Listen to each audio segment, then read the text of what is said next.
ویسے تو تاریخ انسانی نے بہت بہادر دیکھے،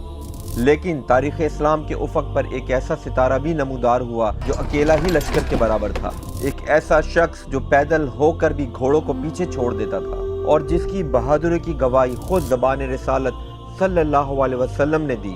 یہ ہے داستان حضرت سلمہ بن اکو رضی اللہ تعالیٰ عنہ کی، وہ صحابی جن کا نام سن کر دشمنوں کے دل ہل جایا کرتے تھے۔ آپ رضی اللہ تعالیٰ عنہ ان خوش نصیبوں میں سے تھے جنہوں نے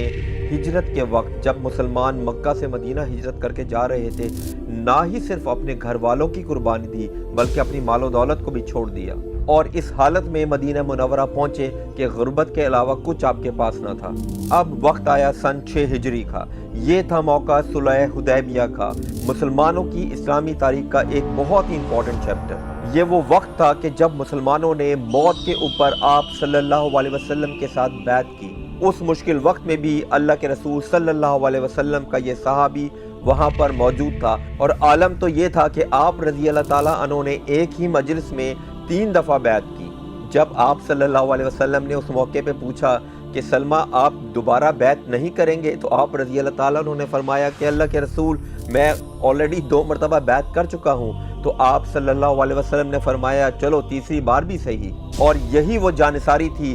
جس نے آپ رضی اللہ تعالیٰ عنہ کو بارگاہ رسالت میں بہت ہی ممتاز بنایا۔ اور اب ذکر کرتے ہیں ہم اس مارکے کا جس میں آپ رضی اللہ تعالیٰ عنہ کے بہادری کے جوہر کھل کر سامنے آئے۔ واقعہ کچھ یوں ہے کہ جب بنو غفان کے کچھ لوگ آپ صلی اللہ علیہ وسلم کے اونٹوں کو لوٹ کر لے گئے، تو عالم یہ تھا کہ سلمہ بن اکو نے کسی بھی لشکر کا انتظار کیے بغیر خود دوڑ لگائی، گھوڑے پہ سوار ہوئے اور دشمنوں کا پیچھا کیا۔ پیچھا کرتے ہوئے آپ رضی اللہ تعالیٰ عنہ مسلسل ان پہ تیر برسا رہے تھے اور یہ پڑھتے جا رہے تھے، میں اکو کا بیٹا ہوں اور آج کے دن دودھ پینے والے بزدلوں کے لیے تباہی کا دن ہے۔ اور آپ رضی اللہ تعالیٰ عنہ اس شدت کے ساتھ تیر برسا رہے تھے کہ اس وقت دشمن اپنی چادریں، اپنے اونٹ اور اپنا سامان چھوڑ کر بھاگ کھڑے ہوئے، اور یہی وہ موقع تھا کہ آپ صلی اللہ علیہ وسلم نے اس عظیم صحابی کو بہترین سپاہی کا لقب قرار دیا گیا۔ تو آج کی زبان میں ہم کہیں مین آف دا میچ۔ اور بات یہی ختم نہیں ہوتی، خیبر کی جنگ جب اختتام پہ پہنچی تو عالم یہ تھا کہ آپ رضی اللہ تعالیٰ عنہ فاتحانہ انداز میں واپس آ رہے تھے، اور آپ کا ہاتھ اللہ کے رسول صلی اللہ علیہ وسلم کی دست مبارک پر تھا۔ غزوہ ثقیف کا واقعہ جب پیش آیا تو آپ رضی اللہ تعالیٰ عنہ نے ایک جاسوس کو اس پھرتی کے ساتھ قتل کیا کہ اللہ کے رسول صلی اللہ علیہ وسلم بہت زیادہ متاثر ہوئے، اور اس کا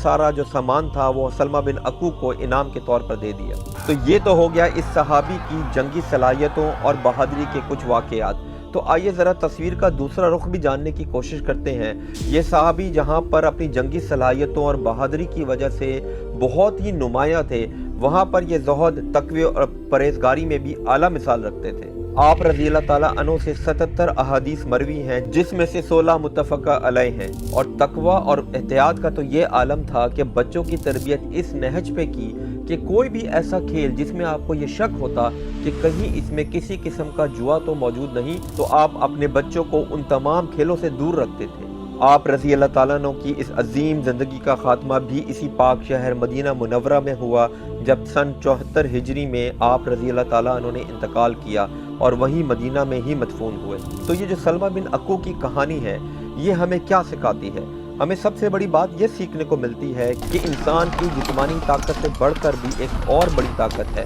اور وہ طاقت ہے ایمان کی طاقت۔ اور یہ صحابی ایک ایسے سپاہی تھے جنہوں نے نہ صرف اپنی بہادری، شجاعت اور جنگی صلاحیتوں کی وجہ سے اپنا ایک مقام اس دنیا میں چھوڑا، بلکہ اس کے ساتھ ساتھ زہد اور تقوی کی بھی اعلیٰ مثال قائم کی۔ میری یہ دعا ہے کہ اللہ تعالیٰ مجھے اور آپ کو ان عظیم صحابہ کے نقش قدم پہ چلنے کی توفیق عطا فرمائے۔ میں امید کرتا ہوں کہ آپ کو آج کی یہ سٹوری پسند آئی ہوگی، تو پلیز ہماری ویڈیو کو لائک بھی کریں، شیئر بھی کریں، اور ہمارے چینل کو سبسکرائب بھی کریں۔ انشاءاللہ بہت جلد آپ سے دوبارہ ایک اور ویڈیو میں ملاقات ہوگی۔ اجازت دیجیے، السلام علیکم ورحمۃ اللہ وبرکاتہ۔